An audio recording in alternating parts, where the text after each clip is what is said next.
السلام علیکم ناظرین، میں ہوں عمران وسیم اور میرے ساتھ موجود ہیں ایئر مارشل ریٹائرڈ شاہد لطیف صاحب۔ شاہد صاحب، آپ کا بہت بہت شکریہ وقت دینے کا ایک مرتبہ پھر۔ لیکن ناظرین، شاہد لطیف صاحب ہمارے ساتھ بڑے مہربان بھی ہیں، لیکن آج کل شاہد لطیف صاحب نے ہم سے اور آپ سے جو ہے نا وہ باتیں چھپانی جو ہیں وہ شروع کر دی ہیں۔ تو سر جی، یہ سنا ہے کہ آپ کو اسرائیل سے کوئی فنڈز وغیرہ ملتے ہیں، مولانا صاحب نے کہا ہے آپ ان کا دفاع کرتے ہیں۔ بہت اچھا سوال آپ نے کیا، اور میں نے بھی جب سے یہ سنا ہے مجھے بڑے افسوس کے ساتھ یہ کہنا پڑتا ہے کہ جو آدمی بھی اس طرح کی بات کرتا ہے نا، وہ اس کے اپنے کردار پہ بڑے سخت شک و شبہات ہونے شروع ہو جاتے ہیں۔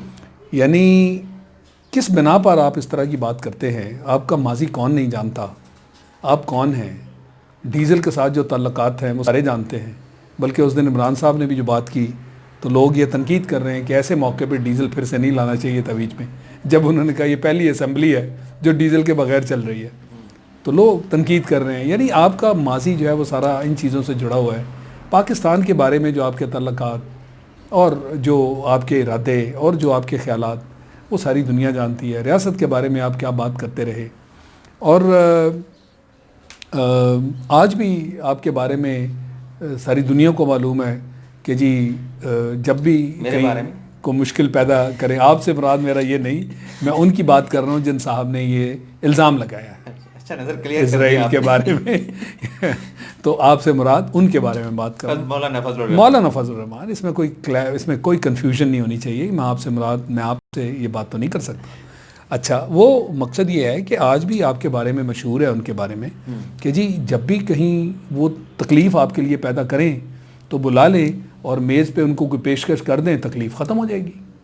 تو پیشکش کے اوپر آپ چلتے ہیں، اور آپ اس طرح کی بات کر رہے ہیں جناب کہ اسرائیل سے آپ مدد ملتی ہے، ریٹائرڈ فوجی، اور یہ کیا تماشا ہے؟ آپ نے کبھی ریٹائرڈ فوجی اس طرح کی بات ہو سکتی ہے؟ سر، اس پر کوئی فوج کا جو تعلق ہے، میرا خیال ہے اس پر ایکشن ہونی چاہیے۔ میں جہاں میرا پہنچ ہے، میں تو یہ کھلا بات کر رہا ہوں کہ ایسے لوگوں کو جب آپ نے اتنی دیر کے لیے کھلا چھوڑ رکھا ہے، یہ ہے وہ چک زئی ہیں، یہ ایک نیکسس ہے نا، اور یہ ہمیشہ اسی طرح اکٹھے ہو جاتے ہیں۔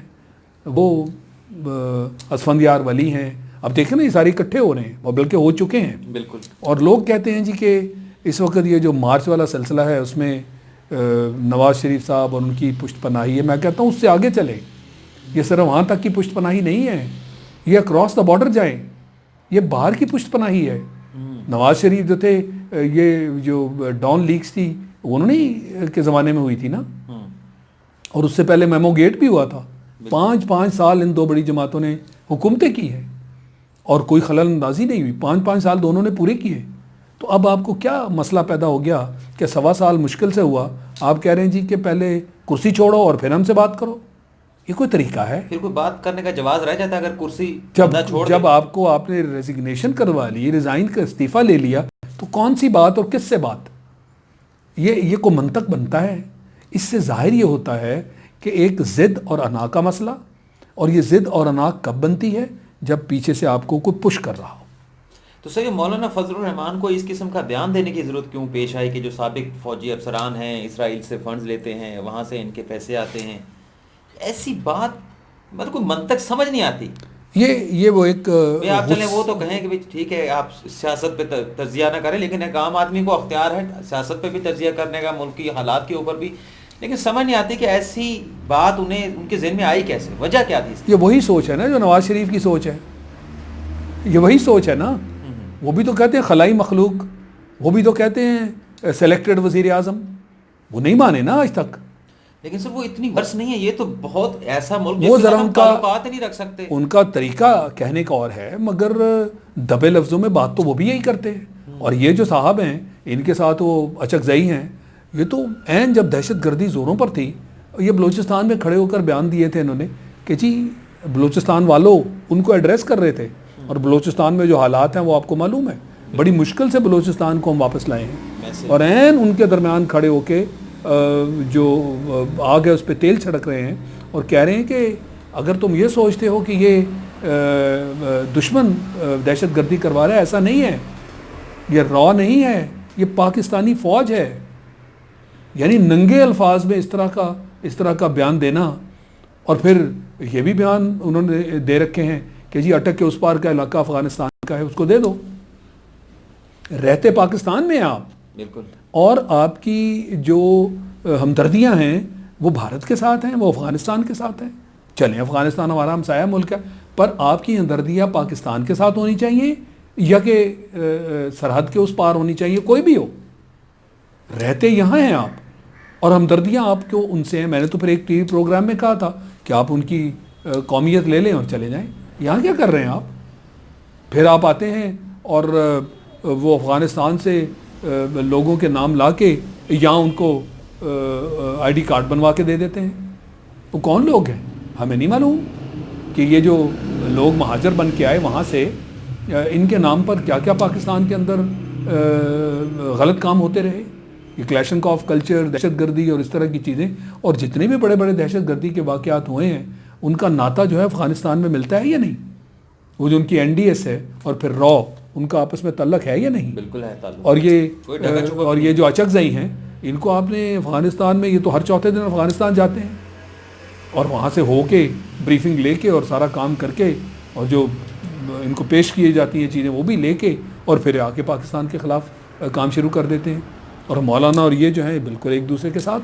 سر مولانا کا جو انداز بیان ہے آج کل، پاک فوج کو بھی وہ تنقید کا نشانہ بنا رہے ہیں، سابق پاک فوج کے افسران کو بھی تنقید کا نشانہ بنا رہے ہیں، تو لگ کیا رہا ہے کہ ان کی کوئی گرفتاری ہونی جا رہی ہے جو اس قسم کے بیان جو ہے وہ جس کا کوئی ربط نہیں ہے؟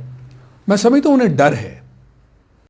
جب انسان خود اس طرح کے کام کر رہا ہو، انہیں یہ تو معلوم ہے نا کہ انٹیلیجنس جو ہے آپ کی ISI، اس کے پاس ساری انفارمیشن تو ہے. وہ کب استعمال کرتے ہیں، کیسے استعمال کرتے ہیں، یہ ان کی ثوابدید ہے.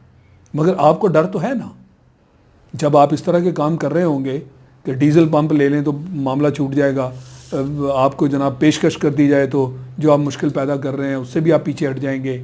یہ کوئی نئی بات تو نہیں، یہ تو پرانی باتیں ہیں. تو کیا مطلب ان کے پاس یہ سارا ریکارڈ نہیں ہوا کرتا؟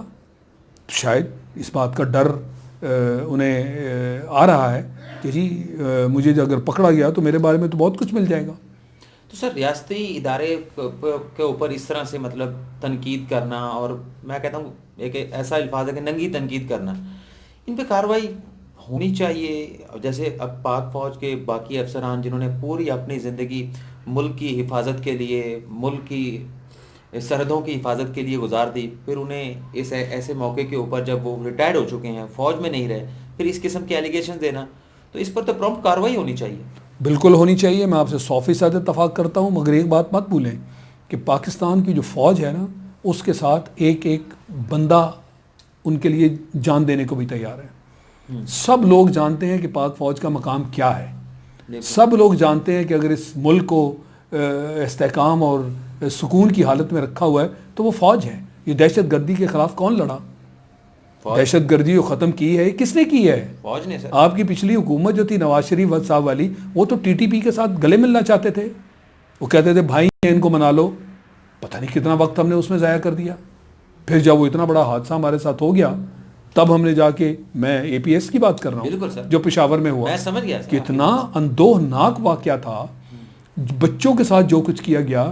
پھر کہیں سر جوڑ کر ہم بیٹھے اور نیشنل ایکشن پلان بنائی، مگر اس کے اوپر اس سے پہلے کہ ان سے اجازت لی جاتی، نارتھ وزیرستان کا آپریشن شروع کر دیا تھا نا، فوج نے شروع کیا تھا نا. کراچی کو واپس لانا کوئی سوچ سکتا تھا کہ کراچی کو ہم اس طرح واپس لا سکیں گے؟ اس کی روشنیاں گل ہو چکی، اور وہاں پہ MQM اور پھر پیپلز پارٹی آپس میں ایک دوسرے کے خلاف جو محاذ کھڑے کیے. پیپلز پارٹی نے کہا کہ چونکہ MQM نے یہ فوج بنا رکھی تھی، ہم نے بھی ان کے مقابلے میں لائسنس دیے. وہ جو مرزا ہیں وہاں کے اس وقت پیپلز پارٹی کے، وہاں پہ آپ نے بنا کے ذوالفقار مرزا، انہوں نے کھلم کھلا کہا تھا نا کہ میں نے کتنے لاکھ لائسنس دیے. مقابلہ نہیں کرنا تھا MQM کا ہم نے.